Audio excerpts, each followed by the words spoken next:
भैया बास के गिरहना छिला बास पूजे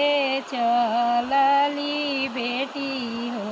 दुलारी बेटी के सिया गोइले उजुरा केसिया छोड़वई त छुटेला पसेना हो गोर बदन कुमिला ऐसन बढ़ई बोलल